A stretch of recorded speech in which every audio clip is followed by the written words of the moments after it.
Hello,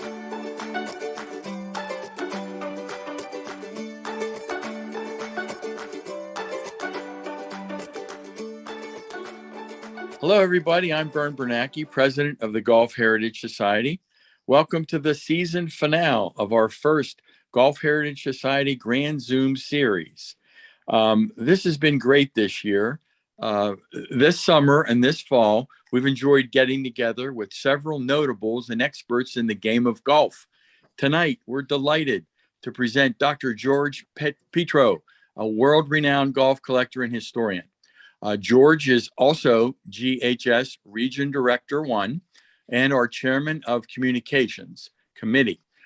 George oversees the publications, the website, and social media. We like to keep him very busy in his retirement. You will be blown away with what he and I and that committee are concocting for 2022. So please, if you have the time and interest, be a GHS committee volunteer to help us get these things done. Okay, so tonight, Dr. Petro will be interviewed by Bob Muir. Mr. Bob Muir is our Vice President of the Golf Heritage Society. Bob recently was our convention chairman and co-host of our uber successful convention in October in Pittsburgh. Bob was actually the person who made the arrangements for golf at Latrobe Country Club. By the way, we're going back to Latrobe in the spring. So if you weren't able to come to the convention and visit Latrobe, you will have that opportunity in the spring. And we're working on it already.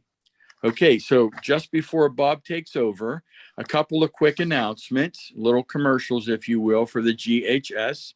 We're gathering in Columbus for a trade show in person, January 7th and 8th. And we will be as big as ever. We're back. It'll be great to be back and see everybody. The GHS website has details. If you want to have a table and be do a demonstration or something, you'll be able to sign up that way. So number two, we're recruiting talent for GHS projects for 2022. We need help. We need help in IT, finances, graphic arts, among other things, among other needs. Please call us or email us, your regional director or our general office, to get more involved in our society. And finally, membership. Please bring a friend. We're building our membership. Give a gift for the holidays. By the way, don't forget to renew yourself. Renew for 22. So without further ado, I will hand you over to Mr. Bob Muir. Bob, take it away.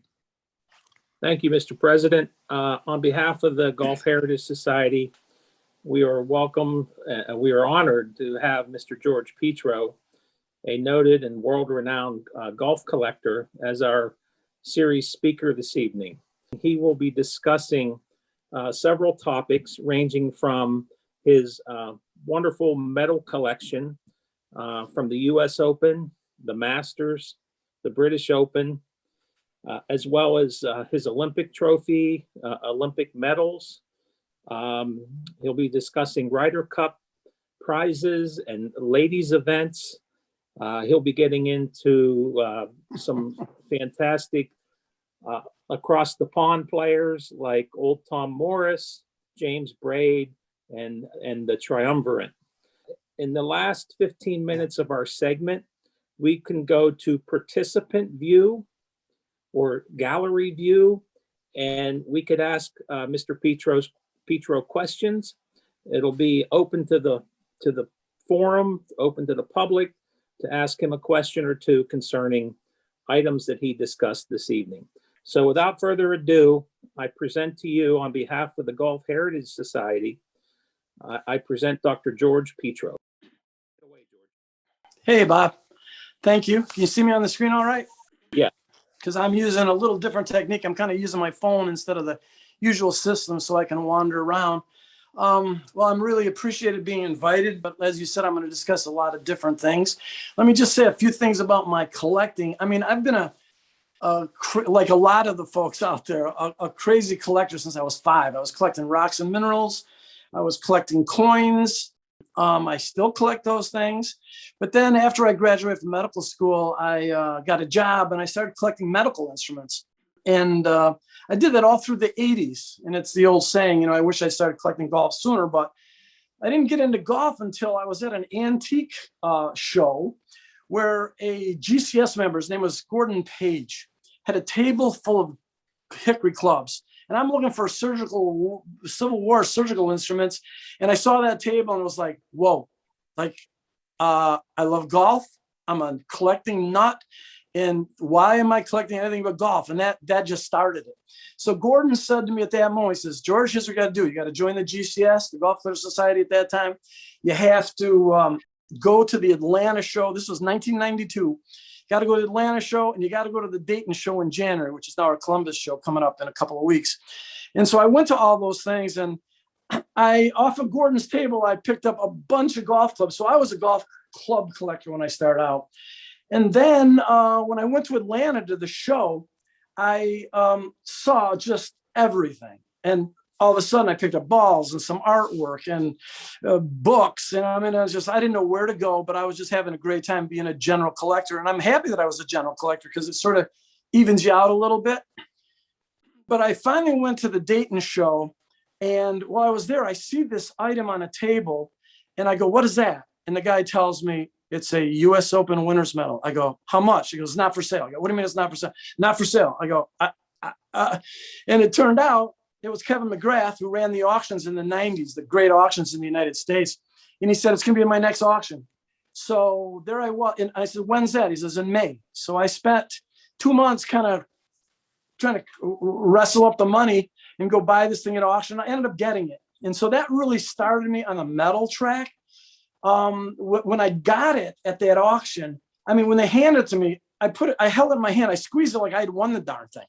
It was like so beautiful, so historic. And I go, this is the event where Fleck beat Hogan and kept Hogan in a playoff, kept Hogan from winning his 5th US Open. And it just got me all into the history of this. It really got me into the history. So I said, that's cool. I have a US Open medal. And then it dawned on me, why not do a slam? Why not try to pick up medals from the 4 major golf tournaments? And so that's what I set out to do. And it actually happened quite quickly. A fellow GCSer had a PGA medal, and I got that. And then there was an auction in London. I'd never been to the Open, and I'd never been to any of the auctions. And they were sending out selling Bobby Locke's 4 British Open medals. And I got to have one. So on a plane I was. And then I had 3. And I said, wow, this happened fast. In 4 months, I've got 3. Well, I had to wait 15 years to get a Masters gold medal. So it didn't happen quite that easily. But it was interesting. I had a placeholder. Jeff Ellis, the renowned club expert, called me from a Dayton show in '94. And he said, George, there's a runner-up silver Masters medal sitting here on the table. You interested? I said, buy it for me. He called because I couldn't make the show. So that got me into the slam, and I finally completed that. But in the meantime, that's 4 items. And I said, that's not going to do me. So how about, and what are the other items that you win for those major tournaments? And then I didn't know what they would all be and what the various styles was. And that's when I put together really what I'm going to start showing you. There's a lot of things in my collection, but what I'm probably most into clearly is medals. There's a lot of glare. So you sit there and here's the case of medals. So, it clearly shows going a little crazy, but let me give you the first page here. And these are USGA medals, United States Golf Association medals. I came up with there being 6 eras of USGA medals. And those 6 eras, the USGA was formed in December 1894. So the first official tournaments were in 95. So from the first set of medals, and I'll just show you here, from 1895 to 1902, they were different depending on what tournament you're talking about. So this top one is the 1897 US Open medal. So those are what the original US Open medals look like from 1895 to 1902. Now the US Amateur men's had this style. Now that's not a winner's medal. That's an official's medal. because I couldn't find a winner's medal, but that's what they would look like in gold. And then finally, here's what the women's medals look like. The one with the ribbon is from 1900. That happened to be Margaret Curtis's runner-up medal for her play in 1900 at Shinnecock. And right next to that is a completely different style, as you see. And I don't know how clear that is because I can't zoom in on it very well, but that is the 1907 silver medal that Margaret's Harriet's sister won. Margaret actually beat her and got the gold medal. Now, their gold medals don't exist because they were all lost in a fire at their home club at Essex County in Massachusetts. But that really got me going. So now those are the three medals from era one. Now, beyond that, all the USGA medals look essentially like that one. But you know, that's not quite the whole story. And let me switch over here because I can't zoom my camera. So I put some of these medals on a little board here. And this one right here, that's my 55 US. That's the one that started the whole thing going here. And I call that type 4. Now, type 1, I just showed you those three different styles from the earliest medals had ribbons and were different for men and women. But after that, from 1903 on, they all had this circular form, but they are different. And the type, what I call type 2, are the ones, and I hope you can see that, that is 1937. Now, that is a winner's medal from the women's amateur championship, Estelle Page. So from 1903 to 37, that's what they look like. Well, what they did is just before the war, they switched to this. Now, this has the date. It's a one-off. So it's 1937, 1907, whatever year it was. Only in 40 and 41, they took off the date and put organized 1894. So that's style 3. Now, at that point, after the war, when they came back in 46, they came up with this style, and that's style 4. And that is enameling in blue around the stars, and then the dark blue, red, white, and blue stripes. So that's type 4, and that's from 46 to 85. But what they did in 85, and this is a silver medal, not a gold medal, they took out the enameling and they changed the style. And it wasn't as an artistic a style as you can see. So that only lasted till 91. They switched over and went back to one similar to type 4. That's type 4. This is type 6, which is the modern style, the one they still give. They kept and so those are all the styles of USGA medals. And I put that together just as a little show and tell, because you can go to the USGA and see incredible numbers of medals and trophies and things. But because they're in different rooms in different places by different players, you can't see these things side by side. There is some practical knowledge in knowing what these things are, because if you see a medal that's of this style, but the guy won it in 1948, you know that that's a replacement. And sometimes there are replacements. So that's kind of the USGA shtick. Down there, those are two women's medals, the see-through medals. And what's really interesting, that those enameled medals didn't happen until 1946 officially. But the 1937 women's low qualifier has enameling. And so 10 years before they changed the medal, they actually made the women's medal a lot prettier. Let me move on here, and I won't take nearly as much time for the others, but just to show you really quickly. So what I did with, these are Masters medals. If you haven't seen Masters medals, I mean, they give a first place as runner-up, gold and silver to the winner of the Masters. There are a lot of other things that they provide those people as well, and we'll kind of look at some of those later. But you can see the style 1 on the left doesn't have the founder's drive. And after the mid 70s, they switched over to style 2, which is the one that's silver there. Let me quickly go to the PGA. Now, the PGA, Professional Golfers Association, was formed in 1916. And so they started having tournaments at that time. From 1916 through 1922, they gave this first type of medal with the eagle. Every winner's medal, except for 1 year, for the PGA has a diamond in it. So that's one of the things that distinguishes PGA medals from other medals. And this one on the left here is Walter Hagen's PGA medal. You see it. What I've done is I have gold medals for winners, but I bought non-gold medals just to put in the display so somebody can see what the other side of the medal is without having to turn it around.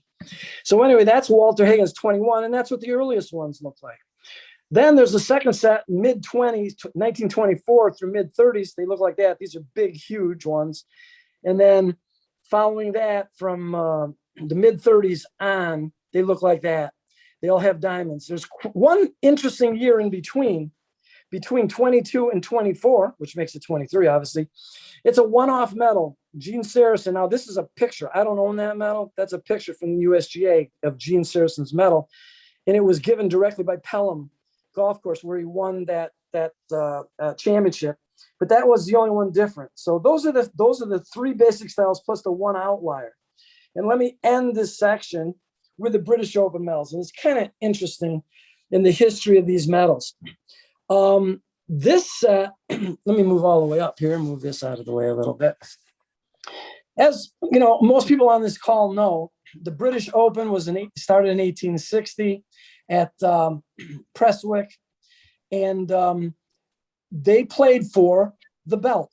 You know, it was a red Moroccan leather belt. It had silver trimmings, and that's what they played for. Now, they didn't actually get the belt. They might wear it, but they didn't get to keep it. And what happened was that young Tom won in 68, 69, and 70. And when you win 3 times in a row, the customs of the time were essentially to let you have the main trophy. And so the trophy disappeared. It was at young Tom's house. So not having a trophy to play for, they canceled the tournament. 71. There was no British Open.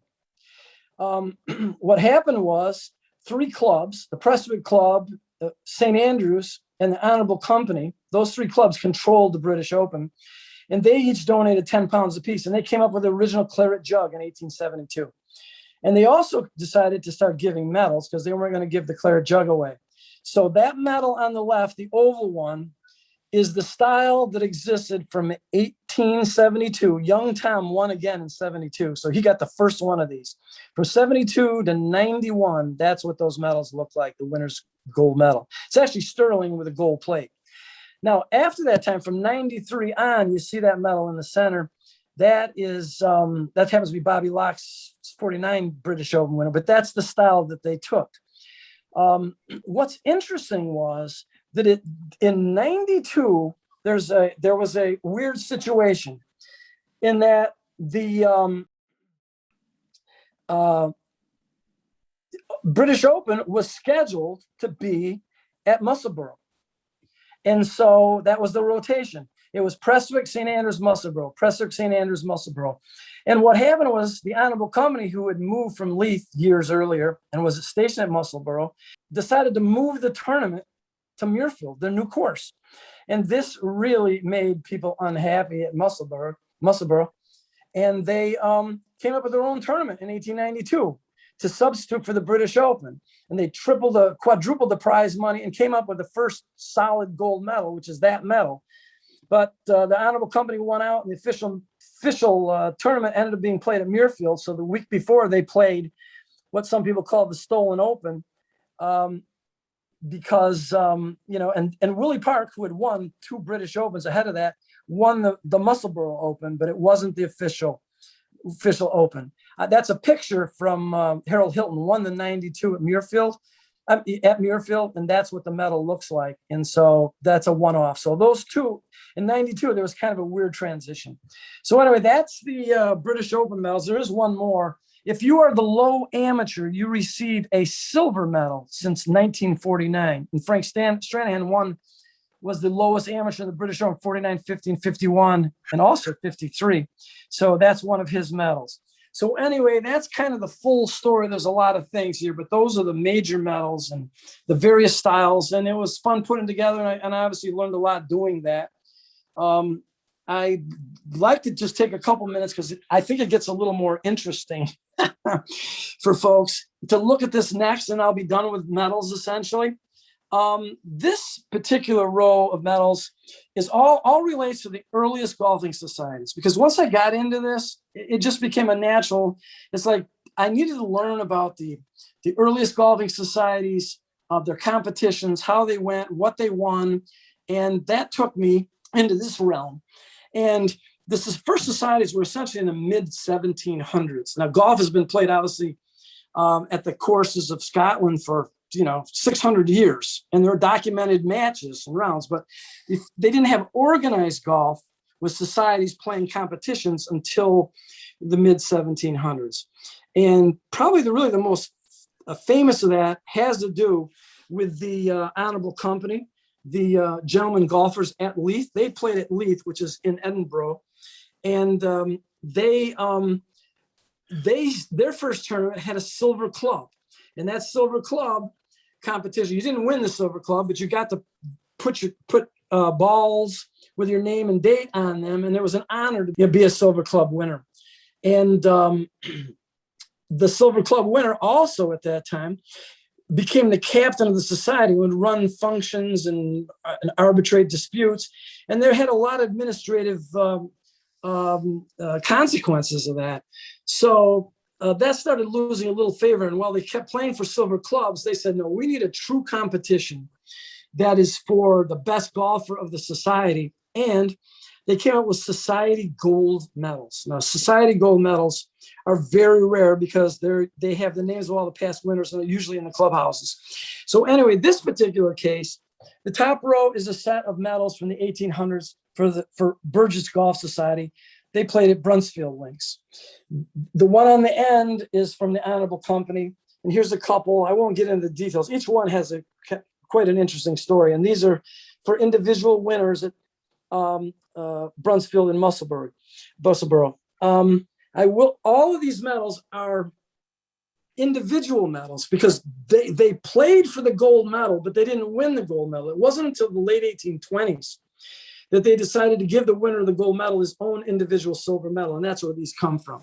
I will say that at a later point, like I said, in the 1820s, 1828, 29 is when most of these clubs started giving individual silver medals. St. Andrews didn't do that until 1857, so they were one of the latest to do that, and this particular medal is from 1857. So that's the first individual, and it's kind of interesting that the other ones are large, and that has the one with the blue ribbon in the middle there, that's a St. Andrews. I just want to talk about two last items and then move on to pretty much non-medal stuff and, open it up, see if you have anything to say, Bob.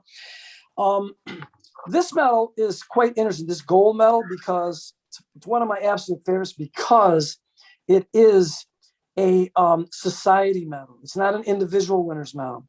And what happened with this was Leith was getting crowded in the early 1830s. And the Honorable Company and most of the rest of the clubs left Leith and eventually left Brunsfield and Edinburgh and went to Musselburgh, or a few of them went out to very exclusive links at North Berwick. And two of the important people there are a guy named John Campbell, who actually donated this medal to the society, and a person named Sir David Baird. And they were the two founding members, and they created this medal in 1832, the founding of the North Berwick Club. And what's interesting about those guys, to put a little face to the things, if I come up here, there's a Silver Club replica as we just go by it. If you look, this is the famous painting, it's a print of the famous painting of the St. Andrews of the golfers. And this is a match, 41. And that's what it's about. Well, this guy leaning in right here, that's Sir David Baird and the founding member. And this guy over here, which is part of the foursome, is John Campbell.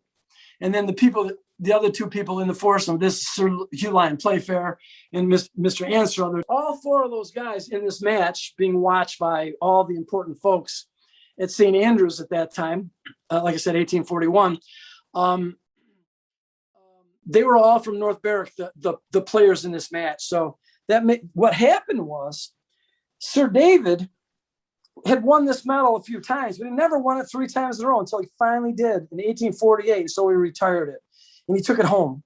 And because he took it home and gave it to his family, it ended up, in this case, so you can see it. The last thing I'm going to show you here is for you scorecard collectors out there, you can see that there's a scorecard. A lot of people know that they found a bunch of scorecards from the 1820s in a tin box that went to auction in the 90s. What's interesting about this scorecard, it's for Mr. Logan for the winter prize, December 1822. And so I got this card, but luckily at some point later, I actually got the medal, and that's the medal from Mr. Logan winning that. So anyway, these medals, there's a lot of other things you could talk about, but the earliest medals really just force you to research the history and just, get a total feeling. If I own something, then I research. If I don't own, I'm less likely to know what it's about. So that's the first part of my collection. George, Yes, sir. would you kindly go back to the 1897 winners medal from the USGA and tell us a little bit about that? Who won it? Is that the actual medal? Yep. And if you could elaborate, we'd appreciate that. Yeah, exactly. All of these medals are the actual medals. This one, 1897, Joe Lloyd. It was won by Joe Lloyd, which not many people are going to know, but he was actually quite a golfer. I think he was in the top. He was very high in the rankings in the 1890s. But he was a professional from Pau, France, and he during the summers came to Massachusetts. He was at Essex, I'm pretty sure, and he taught people golf. And he was the pro during the summertime. So while he was here, he won the U.S. Open in 1897. It's quite interesting. He beat out Willie Anderson, and Willie Anderson won 4 of these. Nobody knows where any of them are, but Willie Anderson won 4 U.S. Opens. And what is interesting also, it was until like 1990 that somebody needed a birdie on the last hole to win the U.S. Open. And in fact, what Joe Lloyd did on this hole, the last hole, he actually made an eagle to win the U.S. Open and pass Willie Anderson. The hole was 450 yards.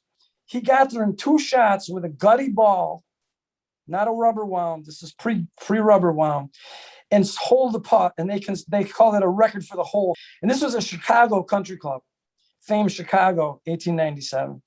So yeah, each one of these obviously has their own little story, which is kind of the fun of doing. But at the same time, it just gives me an appreciation of, what was going on in all those years and, how the different eras changed. One last question. Yeah. The PGA medals are quite beautiful. Do you have a particular affinity to any one of those?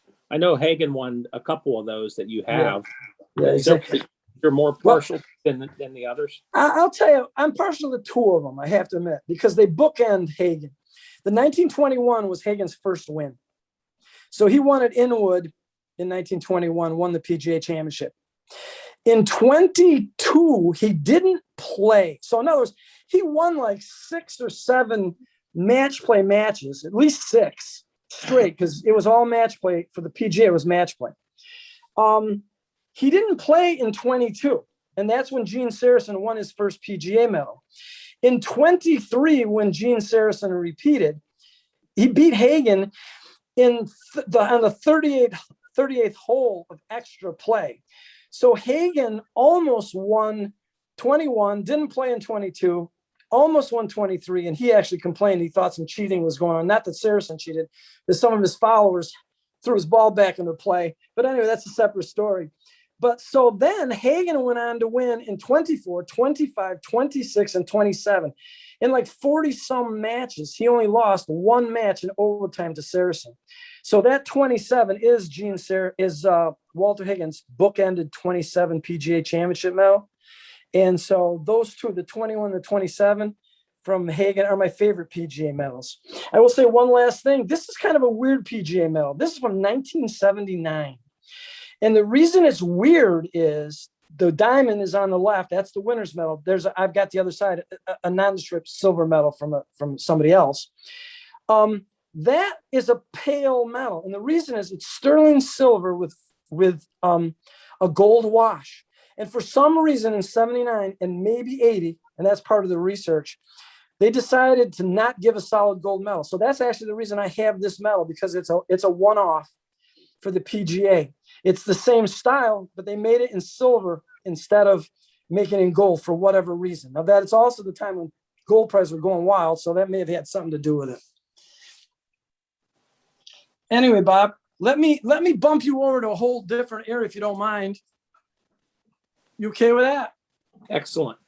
I wasn't really and you mentioned this, I wasn't really a trophy collector. I had sort of said, I collect everything, but I'm going to really go nuts on these medals. So I'm really into it. And when I collected rocks and minerals and when I collected medical instruments, I never thought that I could put together something special or noteworthy. You just couldn't do it. There are too many people ahead of you and millions of people collecting those things. And it just really, but when you get to golf, whether it's collecting medals like this or whatever, you can really find a niche for yourself and really do something. There's so many different areas in golf.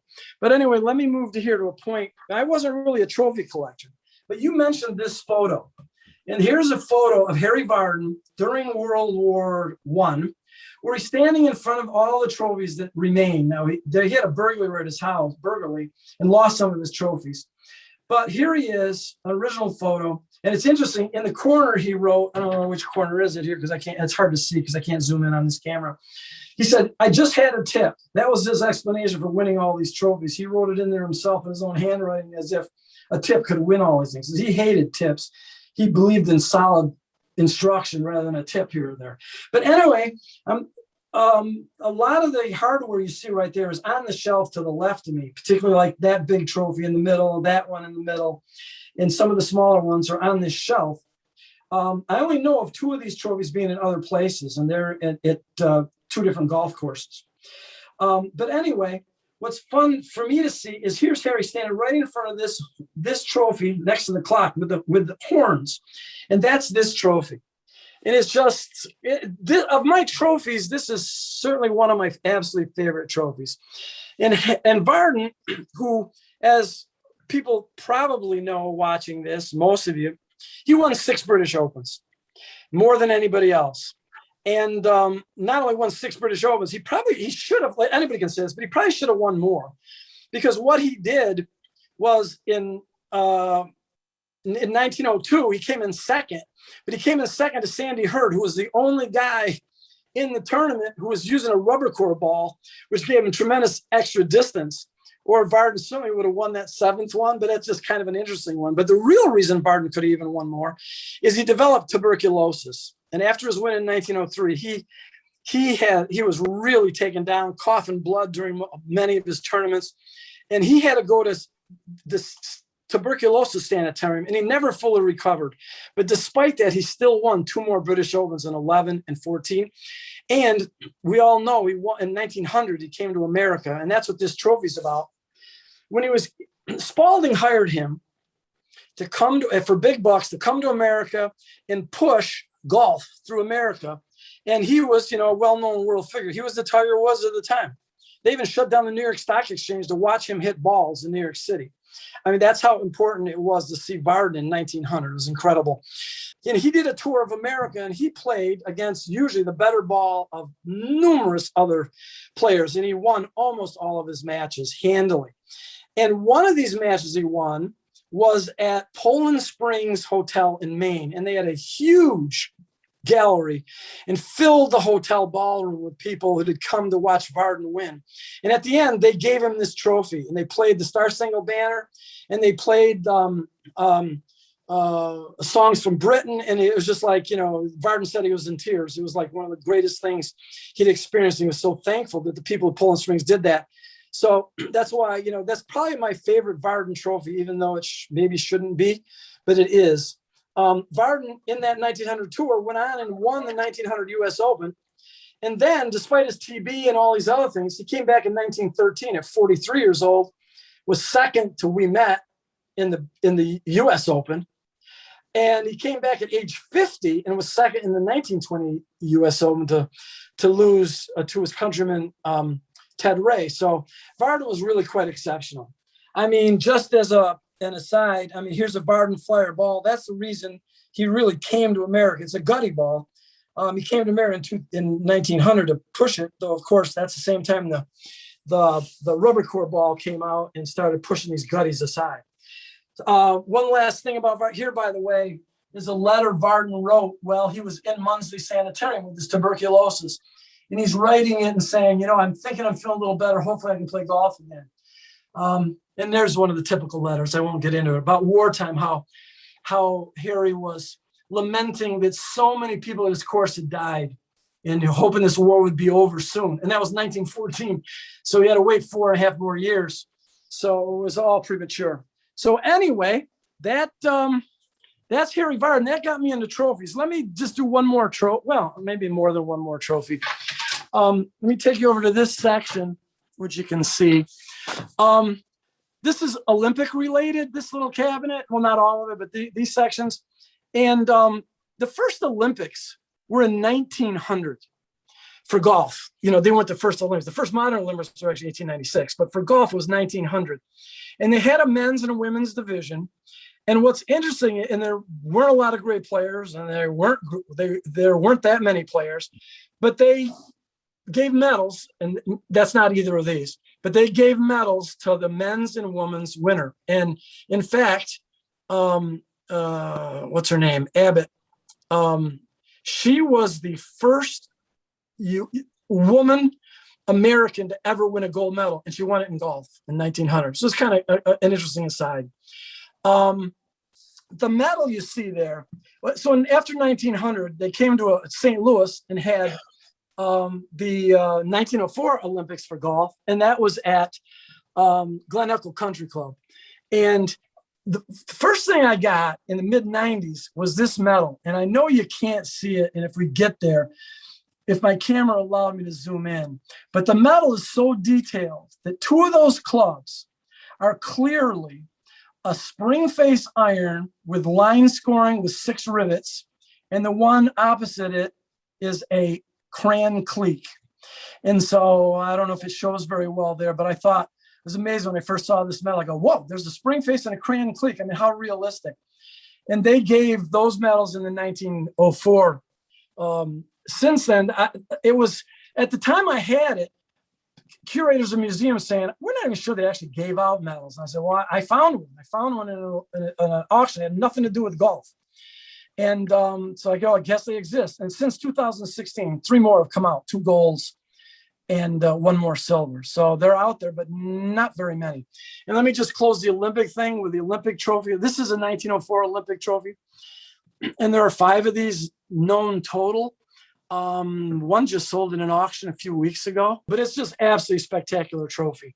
You know, it's got the thistle, which is a common, you know, the flower of Scotland. And, you know, it's just, it's just absolutely gorgeous. And it has the layout in the clubhouse on there. So anyway, that's the Olympic side of things.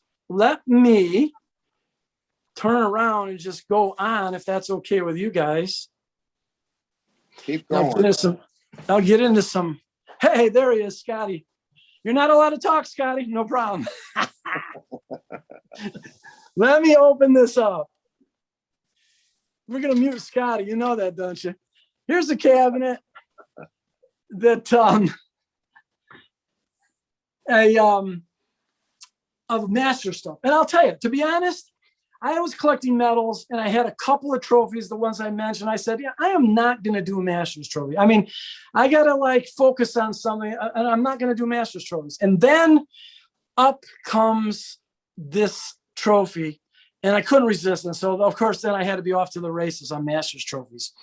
But we've seen since 1993, they've given the winner of the Masters a silver 3D clubhouse. And the ones that give players are a lot smaller than this one. But since 93, they've given that. Bernard Lauer got the first one. And they allowed any living previous winners to purchase one at cost if they wanted to. So a bunch did. So Arnold Palmer took his 4. And Jack was entitled to 6, but he took 4. And Sam Snead took some. And a couple of guys said, no, thanks. That's not what I want at the time. I want something different. So I don't need it. And they probably regret that they didn't buy those because 6 have sold and they've gone for pretty heavy duty bucks. But Augusta also commissioned a handful of these display trophies. And this is one of those. And when it was mailed to me, when I got it in the mail, I go, whoa. First of all, it's like 40 pounds. It's massive. It's instead of 12 inches, it's over 20 inches wide. And so it's just a big thing. But once I got that, I said, you know what else did they give at the Masters? And so that forced me to, this is just my completest way of doing things. Once I get something, I want to find out what are the alternatives and then, and gives me a plan to go after something. So we just saw that the 3D clubhouse is from 93 onwards. Well, from 34 to 59, they gave a plaque with solid gold bars. And this is the plaque that Henry Pickard got for winning the Masters in 1938. And then a lot of you are more familiar. That's kind of an unusual one. From 1960 to 1992, they gave this kind. It's called a base relief because the relief, the clubhouse only stands a little bit above the base background. Anyway, and so those are the ones. That's what Jack Nicklaus won in '86, and that's what Arnie's look like. Last things for the Masters trophies. The Masters has a lot to do with the amateurs and Bobby Jones, pushing for the amateurs. So starting in 52, they gave the low amateur a Sterling Cup. And this is the Sterling Cup by one of those low amateurs, Harvey Ward. In fact, this is his from the 50s. He won 3 of them in the 50s. To know who Harvey Ward is, if any of you read The Match, that great book about the great match between Nelson and Hogan, and then Harvey Ward and Ken Venturi. Harvey was featured in that book. And finally, if you're going to collect Masters, you got to throw in. I had to throw in a little bit of Crystal, and this is a day's low score. They've been giving Crystal at the Masters, I believe, since 54. So it's been a long time. Now I'll have to admit, there's a lot more Masters crystal out there than any of the trophies and medals by a long shot. But there's still a lot of desirability. A lot of people are collecting Masters crystal. So this is a low day score. If you happen to make a double eagle, which there's only been 2 that I know of, you get a huge bowl, and then you get goblets if you score an eagle. So anyway, those are my Masters things. I see this is filling the screen, so I'll just add this in. This is a piece of ceramic from the Spode Company, who were formed in the 1700s. And this is a trophy from the Bow of Fife Golfing Club, prize medal 1814 to John Pitcairn. Now, this club is no longer in existence, but before this, there are only 3 known small silver trophies which were ever awarded, and 1 gold medal, which is lost.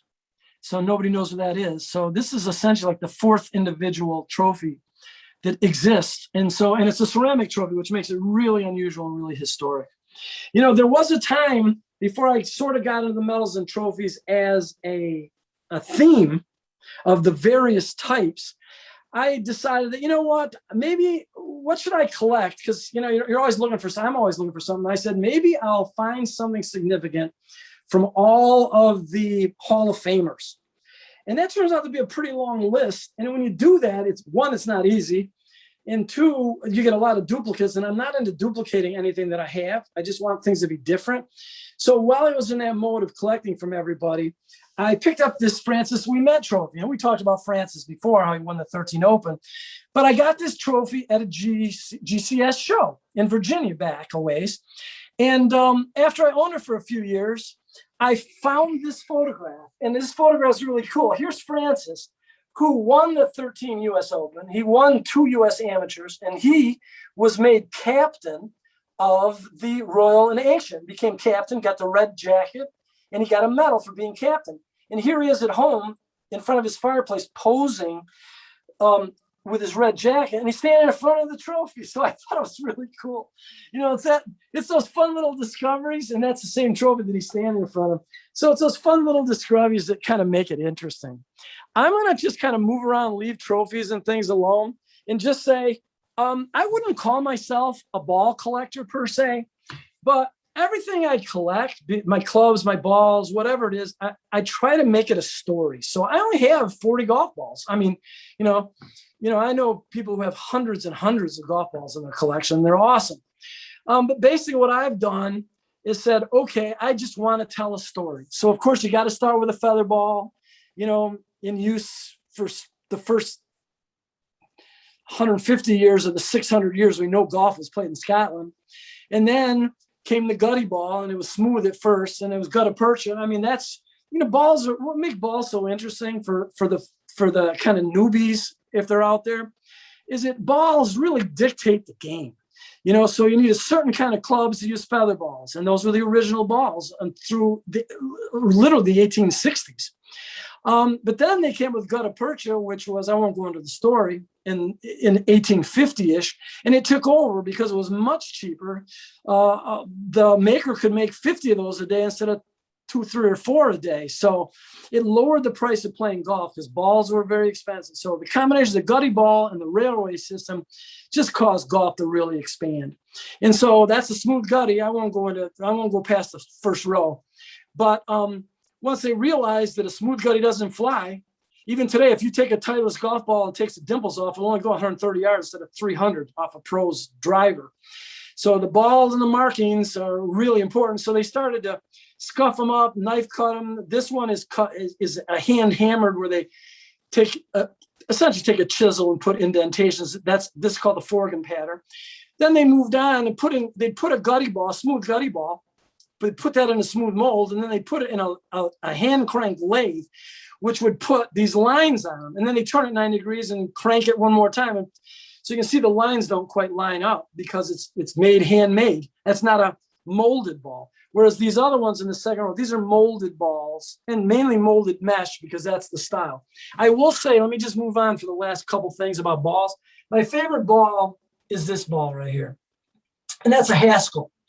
And obviously that was a new revolution in golf balls because it's the first rubber wound ball, which while the control was different and the sound was different, it was clearly longer. And everybody literally at a point had to switch over to the Haskell. Now, people have seen a lot of Haskells. These 2 balls are actually from the Harry B. Wood collection. You can see the sticker. I may get to talk about that later, but if we have time. But the original Haskell, they are extremely rare. And when you do see a handful in museums, they're all full of huge cracks because the thick cover just didn't work. But what was interesting, James Fowlis, the pro at Chicago Country Club, had a bunch of balls that he was, quote, remolding. And the new style, one of the new styles past the mesh was this. That's called the gripper ball, but it's a bramble ball. It has outward bumps instead of dimples. So he threw a Haskell. He didn't know what it was. It was marred up into a mold and remolded it into a new looking ball and hit it and said, "This is the greatest ball I've ever hit. What is it?" So he cut it open, and it turned out it was an original Haskell. And he called the company and said, "Whoa, I played with this ball with a bramble cover, and it is incredible." So they retooled it and they started making bramble covers. So when you see Haskells like these are very, depends what row I'm in. But yeah, like that and this, those are the typical Haskells. There it is, hard for me to see. They're all bramble, but not the mesh dot pattern of the original. So they're cool.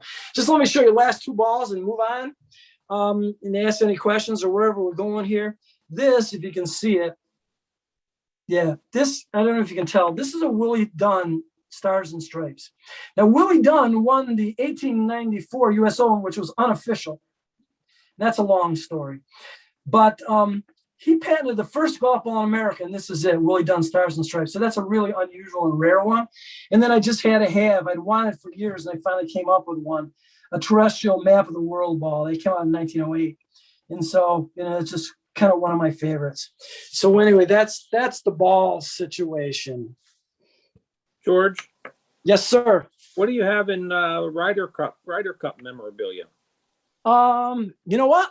That's in a separate room. So let me do one thing and I'll go straight to it. Is that okay? That's great. Awesome. Let me, this stuff's all over the place, of course. Let me move this. Am I strong enough to move? It's heavy glass. There we go. Sorry about that, folks. I really got into women's golf, and I'll show you why. Because women's golf actually is one of my absolute favorite things. And I'll show you the item that got me hooked. But women's golf in Britain really became organized in 1893. There was a person named Isette Pearson, and there she is with her husband, Miller, and later. And she organized the Ladies Golf Union in Britain, 1893. And she was an excellent golfer. She was the secretary. And she with others, but popularized the handicap systems that we essentially use today. Before that, there wasn't really a handicap. So she assigned handicaps and so people could play interclub matches and individual matches. And equitable way. So anyway, she was an excellent golfer, and she came in second in the 1893 and 1894 LGU championship. However, because she lost to a lady named Lady Margaret Scott. And Lady Margaret Scott was like the cat's meow. First of all, she's beautiful. And that's her seated with her, hand on her chin. And these are runner-ups and things for 94 and 95. Anyway, Lady Margaret won the first 3 championships. She was incredible. Now, her swing, if you can see it, is ridiculously, that's her backswing. The club is pointing at the ball. She was so flexible. But she hit it a mile, and she was talented. Her whole family was talented golfers. Well, when she won for the 3rd time in succession, her father came up and said, hey, how about handing over the trophy? Because there's the trophy, because that's what the customs frequently were. You give the society trophy to the winner of 3 in a row, just like young Tom won the belt, and just like Sir David Baird won the gold medal from North Berwick. He wanted the trophy, and they absolutely refused because they didn't have much money. Said, no, we can't do it. So she never played in another tournament. They walked off pretty unhappy. So she won the first 3 and she was done. She was so good, though, by the way. She eventually moved to Switzerland. And if I happen to run across with her new name, she got married. The first 3 winners of the Swiss Open Championship for women was her. She won in 1908, 1909, and 1910, I think they were. But anyway, the LGU felt kind of bad because they didn't give her the trophy. So what they did was, a couple of years later, they came up with a memento trophy, an exact replica, but smaller. And this was the one given to Lady Margaret for that 3rd win in a row. And then thereafter, they gave these to future winners. If you look over here, I don't know if you can see it, it's very hard to see. There's a winner's open medal, and that's also the same swing that Lady Margaret had here. What brought me in, and let me just move this on, I'll swing over the Ryder Cup, and I'm 95% done, so hopefully I'm not killing any of you guys. But this item really got me into ladies golf, and if there's one item I keep and everything's gone, this will probably be the item that I have.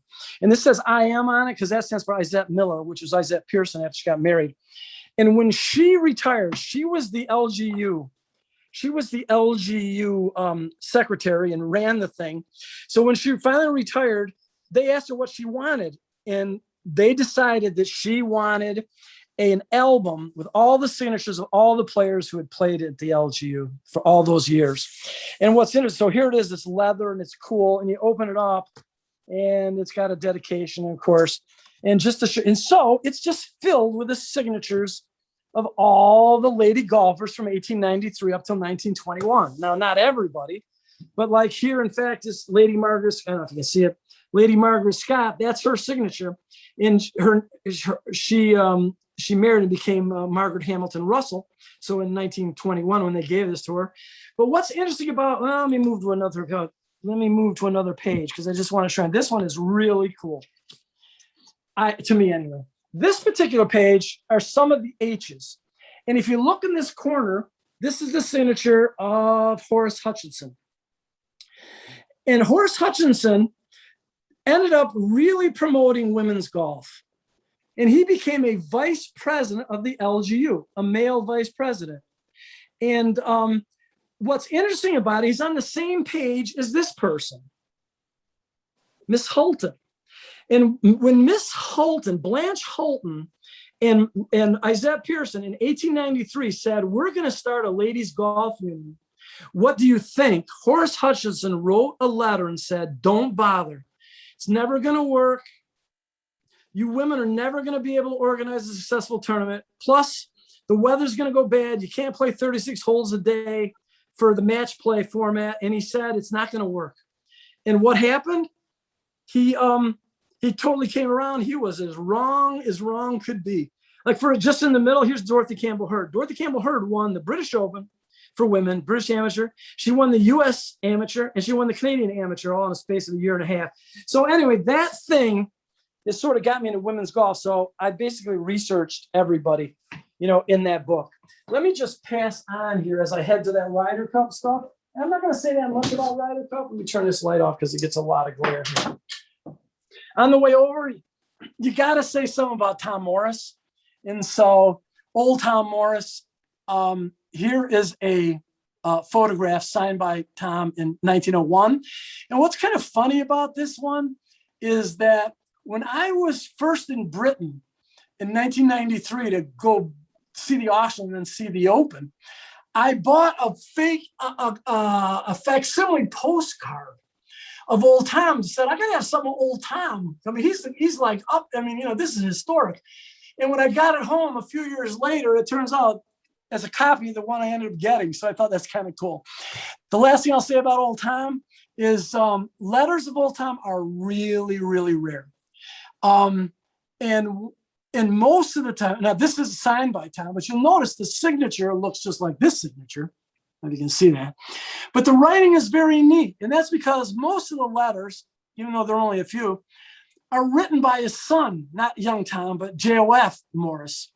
And I'm not going to get into why he's called that, but J.O.F. Morris. So he'd write them and Tom would sign them.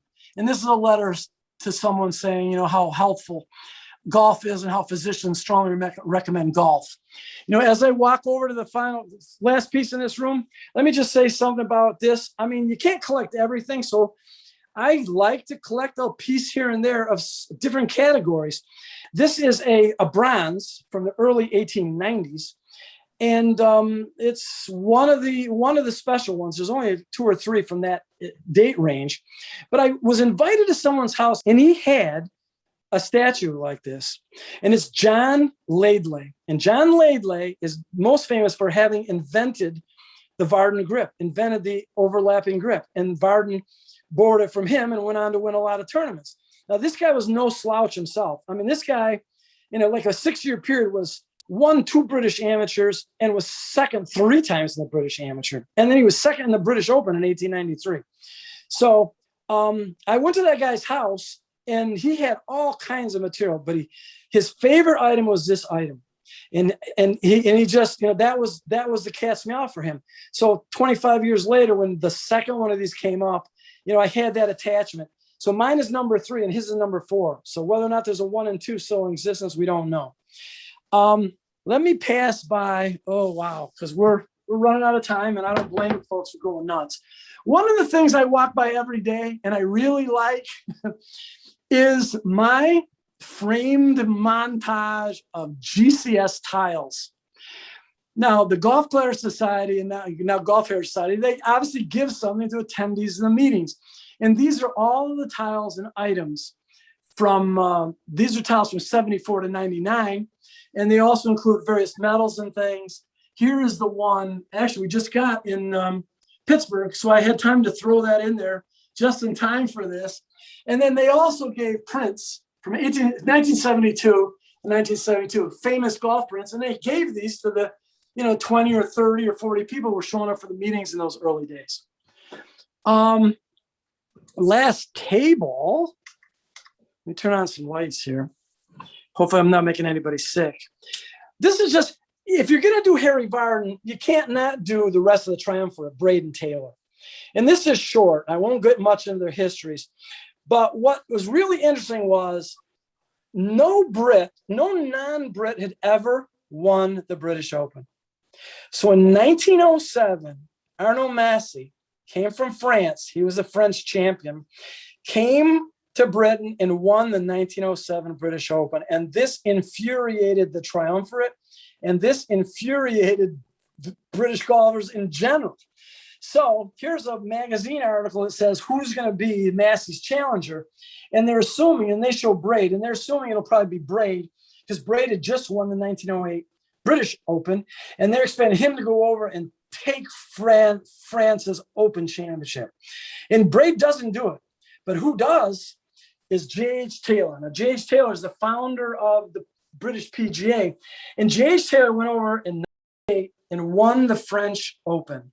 And he was so proud of it. He didn't just, that's the medal in the middle, but he didn't just, and there's the medal, it's got the dates and, the works on it. But J.H. Taylor built this surround out of sterling silver. And it says, Open Championships of France, J.H. Taylor. So he built that himself. And he was not a rich man. I know that he wasn't at that point. But he was so proud of doing that. So anyway, last thing, with J.H. Taylor when he won 5 British Opens, because he and Braid also won 5 British Opens. The caddies at his club gave him this picture of himself, and for having won his 5th. So let me close out by going to an area. Maybe I'll do the books in case you want to skip the clubs. Let me say this, because I'm not sure where we are for time, but if anybody wants to hear about some of the clubs, or the clubs that I have in this particular cabinet are simply there for the purpose of, like, again, telling the story from early clubs, the long noses, the whatever. But books are really a necessity for people who are researching golf. Like the bottom row there is just a bunch of Golf Illustrators from 1890 on. And so these things are just invaluable. And I have well over 500 books of golf history and bibliographies and about certain courses and about various players. And so, they get used like on a daily basis, sad to say. But as far as kind of like historic examples for those who want to know a little bit more about the earliest books, I mean, the first mention of golf in Scotland was in the Acts of Parliament. Now in 1457. Now they wrote these down. There were no books, no printed books, no movable printing press at that time. And so it bans the playing of golf in favor of archery in 1457, then again in 1471, and again in 1491. So they finally came out in book form with what are called the Acts of Parliament. Now, the first one was in 1566. That's called the Black Acts. This one actually isn't the Black Acts. This is the 1593 or 7 edition. I can't remember actually right now. But it just mentioned the word golf. Here's a couple other books that just have a mention of the word golf. But the first golf book, and I'll show you the last 3 items and then we'll quit. The first book entirely to golf, and most of you know this, to the game GOFF, was Matheson's The Golf. And there were 3 editions. There's an 1743, and then there's a 1763, and there's a 1793. The first is actually the least rare, but this is the third. And one of the reasons I really am into the third is this whole book is essentially poetry about a great match held on Leith Links, and describes the match. What's interesting is the initial editions did not mention the author, and they did not put real names in for the contestants and people playing at Leith Links. Well, the third edition actually does that. And the third edition puts all the names back in, and also has this, which I always like, to lovers of the game of golf in Europe, Asia, Africa, and America. And so this is 1793. So, there was obviously plenty of golf going on in 93. The last 2, the second book dedicated to golf is Rules of the Thistle Club. And what makes it really important is that it's most of the book, a little bit of it is about rules, but most of the book is about the history of golf and the history of stick and ball games. So it's really quite interesting.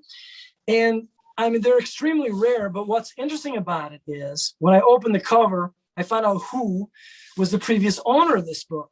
Now, Joe Murdoch, co-founder of the Golf Collection Society, was obviously an expert in books and wrote the bibliography, the first, not the first, but wrote the great bibliography of golf books. And he neglected to mention Rules of the Thistle Club. It was so rare, he didn't know anything about it. And when he did a supplement to the book in 1977, he apologized profusely, saying, "I'm sorry, I left out this extremely important book. They're just, I just never seen one." And so when I got the book, I opened the first cover, and there you go, Joe Murdoch. So clearly he ended up getting a copy, and this was his personal copy. The last one, at the show just last month, I needed this book because this is called The Golfer's Manual. It's the first book of golf instruction, 1857. It's just endless variety. So I'll pass on the clubs because it's getting, unless somebody wants to see something about them. But where do you want to take us, Bob? Well, let's open it up to the forum to see if anyone has a question for George. Raise your hand if you have a question, and then I'll unmute you.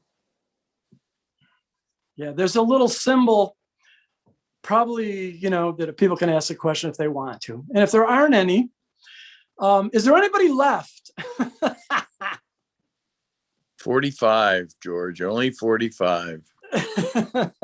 Bernie, I didn't for scare George? everybody away. Well, that's not too bad. It'll be just letting everybody know that I will. What we do is we edit this. I put it on YouTube, and then if you're a member, you go to the Golf Heritage Society website and just click on it. You can watch this thing anytime you want or share it or whatever, and any of our videos, any of our Zooms, they're on the website. Brad Roberts has a question for you.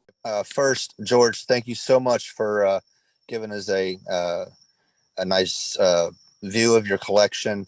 It's astounding. I hope to see it in person one day. About the medals, you've assembled quite the variety from all the different majors and societies. Are there any particular medals that you've always been on the hunt for and maybe look to acquire or just have interest in design?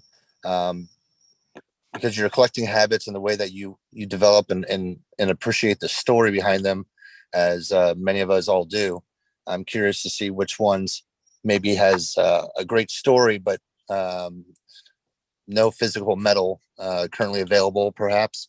Tell me a little bit about maybe your next goals or what you're looking to find or anything of that nature. Sure. Thanks, Brad. Appreciate it. I will tell you, I've been pretty lucky lately because just before I retired, I sort of filled almost every hole. You never know what you don't know. And so there's maybe things out there, like for instance, I know that the Masters medals changed in either 77 or 78. So I don't know. So somebody, the Masters trophy. So I need to know that from somebody. There are little nuances that I need to fill in because it's never ending. I'll tell you right now, I'm on the hunt. I was on the hunt for the 1917 Patriotic Open, which was a tournament that didn't happen because of World War I. And I'd searched for that in years and years and years. And it actually came up at auction. You probably know about it well, but I ended up not doing it because now that I'm retired, I've cut back. So what I'm doing is the holes that remain are mainly ancient metals. I'm trying to do things that are pre-1850 and they're still out there. And that just, because when you find one, then it's just like, whoa, that's a whole new story. Like, for instance, I'm going to give you a real quickie that's related to this, if I do anything quickly. Right here are two medals. They are for, top and bottom in the center, for the Independent Caledonia Club 1810. This is one of the earliest medals in existence. Nobody's ever heard of the Independent Caledonia Club. They don't know where it is, where it was. And there were a lot of clubs that came and went of artisans, not the rich gentry folks. And they did cheaper metals. Now, this metal is probably a coin pounded flat and engraved. And I'd wondered when I first got that medal, I go, is this even real? Could it be a fake? And then 10 years later, I found a second medal. And that second medal is also for the Independent Caledonia Club. But it's the individual winner's medal and is exactly the same verbiage on it. And when you turn the other medal over, that person's name is on it. So it confirmed this club existed. So just like that bowl I showed you, some of these things come from clubs that don't even exist, but may have been important 200 years ago. So I'm sort of on the lookout these days for the old stuff. I'm kind of an origins guy, and I still like the new stuff, but the old stuff is where very few people know about, and it's just fun to research it and then, hopefully share it with people. Okay, George, we have another question. I'm going to ask that Scott Pioli unmute himself. He has a question for you. Scott is the former Region 1 director of the GHS. Hi, Georgie. Can you hear me? Hey, I sure can, Scotty. What's up? How are you, brother? Yep. First of all, your knowledge is amazing. And I know you a long time, and your collection is spectacular. But my question is this. On the USGA badges, the women's badges with the holes in it, what's your knowledge on them? Why did they do that in particular? Okay, let me go to that picture. And those are the two of the badges. You guys will probably notice the only time I see those with the see-through are women's.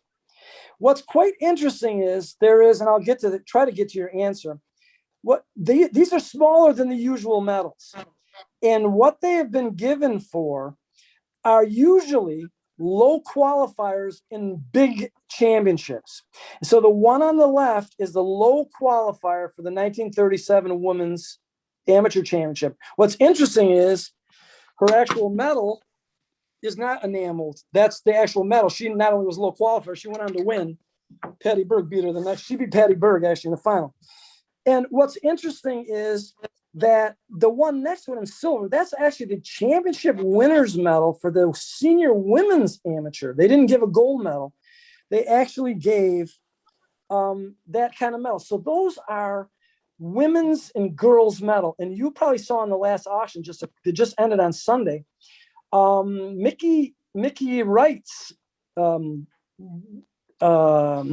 in the girls, I think a low qualifier medal, that was identical to this medal. So the USGA decided they're more decorative and they're pins. So they're pinned on the back.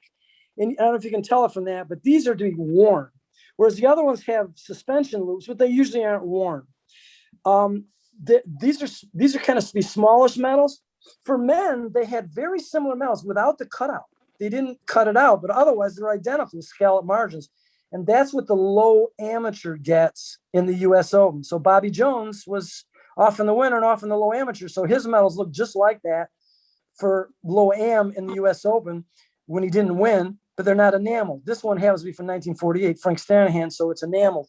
So the see-throughs are all women of various types because they're more decorative, is my belief. Okay, George, thank you. We have Mr. Eric Lucy that has a question for you. Eric, take yourself off mute and ask George your question.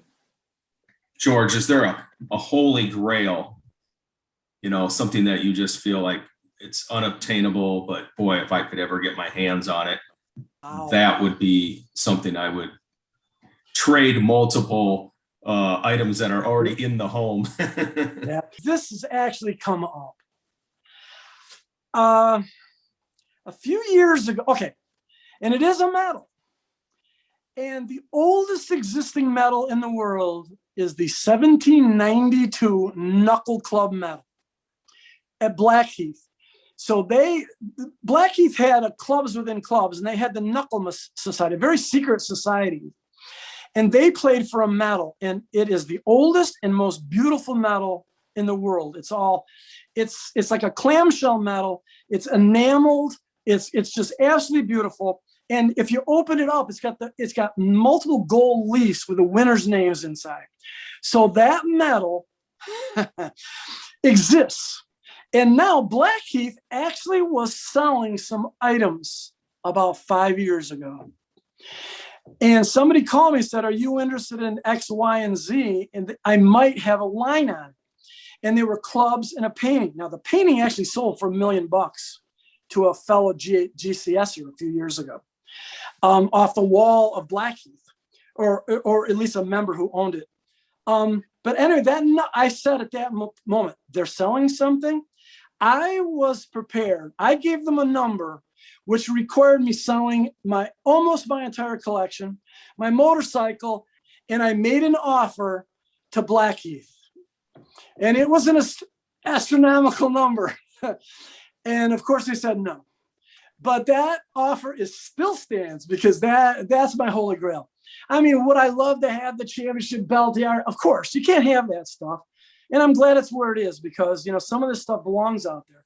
But I usually don't feel bad about owning some important items that may or may not, maybe someday they'll go to clubs and maybe I'll ship them off. But that's my dream item. And I tried and failed. So there we go. I got lucky on a lot of other stuff and I've sort of been careful and I've done some trading. And luckily I've fulfilled 95% of the goals I had. It's amazing that it actually happened. And so I can take it easy. I bought a nice old medal from 1833 last Friday. But so those are the only things I'm still buying probably. So thanks. Yeah, that would have been a dream. George, we have another question from James Kaiser, fellow Yes. board member of the GHS.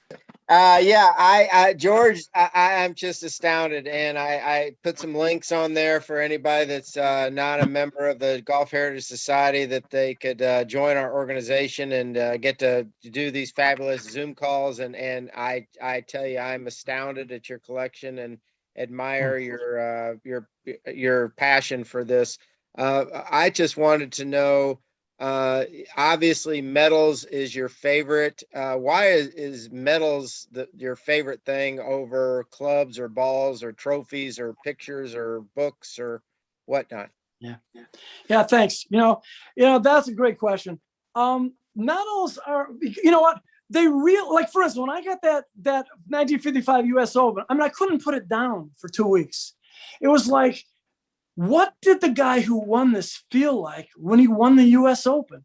So every one of those medals, like, for instance, I went to Oakmont a few years ago. It was like 105 for the US Open. And there were 50,000 people like thirsty and laying around and following and cheering. And I go, they're all cheering for a guy who's going to win this medal. And there's a story behind every one of those medals. And if it's not the person, it's the course. Maybe it's at Marion, maybe it's Chicago, maybe it's at Augusta. So every medal has a story and relates to something really historical. Now, I collect clubs and I really love clubs, but most of the clubs I collect, other than saying there's only 3 known and here's how it functions and here's who made it. And that's cool. And I'm really into that. So when I do have a club, I want to document everything I can about it. But the medals and trophies just take you so far, so deep. And every time I pick one up, it'll be some obscure club I never heard of, but I may buy a medal that's not super rare or anything else, but I'll say, I just like the way it looks and it talks to me. Like, I don't buy ugly medals. If there's an ugly medal, if it's important, I'll buy it. But if it's not important and it's ugly to me, to each his own, then I'm not very interested.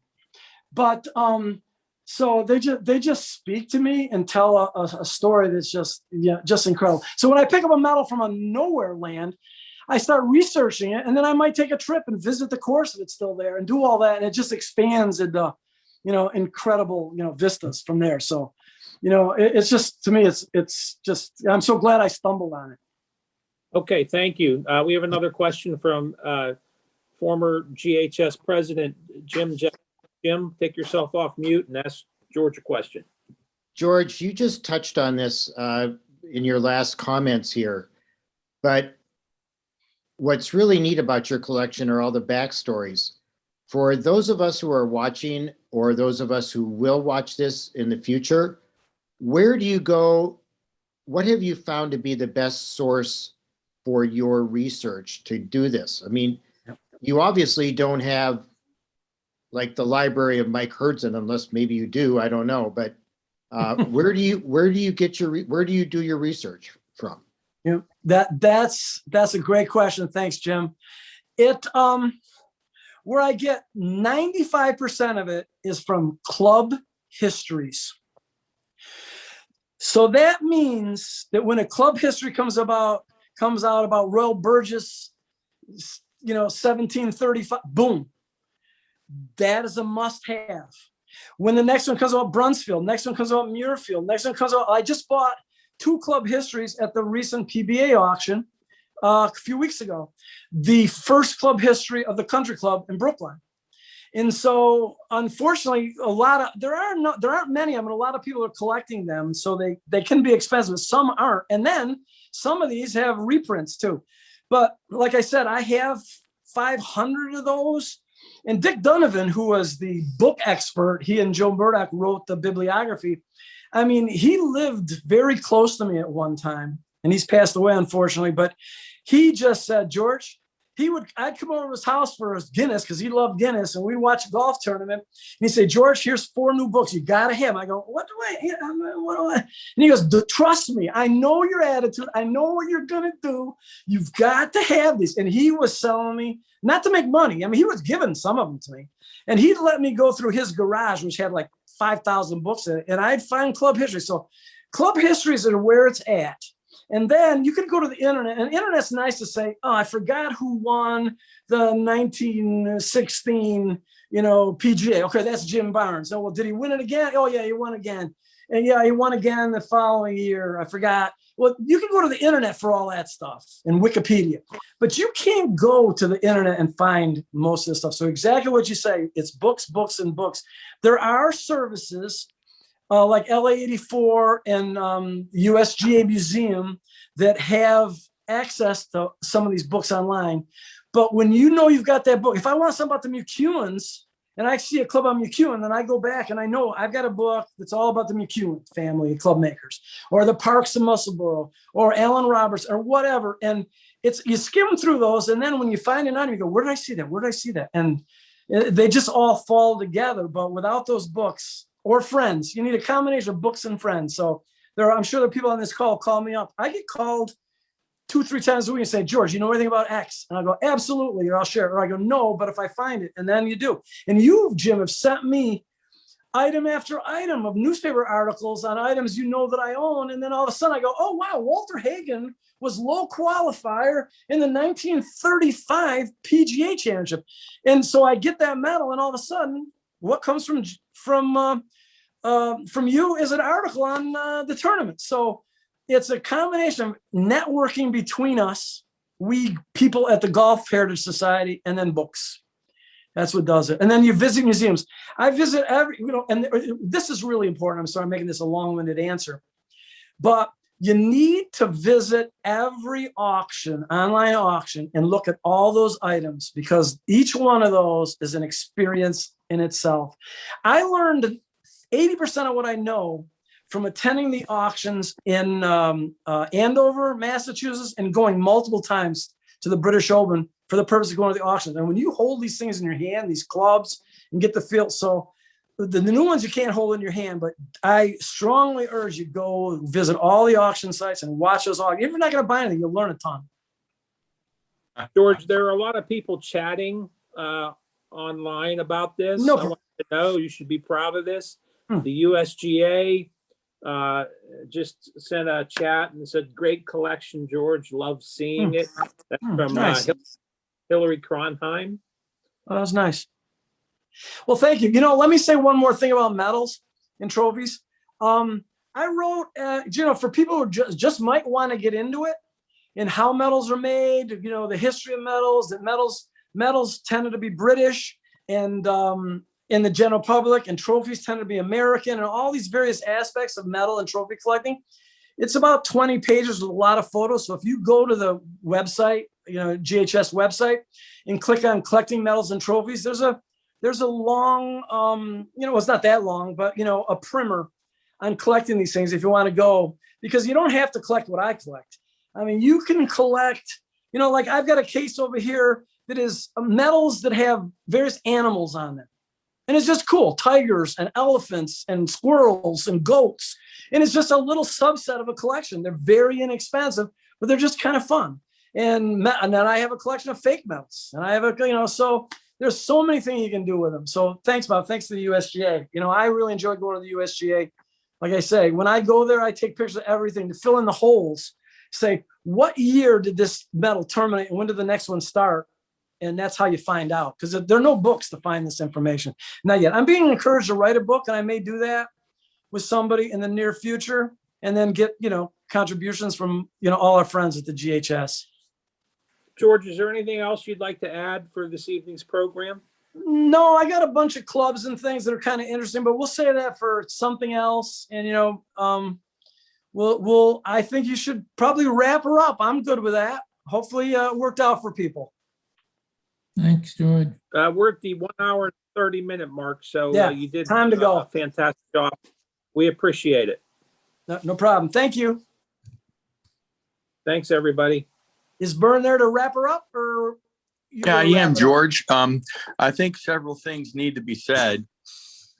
First of all, we want to thank our producers, Bob Muir, for being a fantastic host and coordinator, and of course, Dr. George Petro. Wow, George, what an amazing evening. It was thrilling. It was exciting. It was informative. and I feel pretty small right now. So I want to say this, that the two gentlemen who are producing tonight, the society's in very good hands. We chose to end the series with collecting. And did we save the best till last? Well, the audience will have to decide. It's pretty obvious that it was an amazing evening for all of us. So, George, thank you very much. And when it's your turn to lead the tribe, like I said, the society is in very good hands. And finally, I would like to wish everyone happy holidays and be with us for 2022. Wait till you see how we roll in 2022. Remember, renew for 22. Bring a friend. See you soon. Take care all. Good night.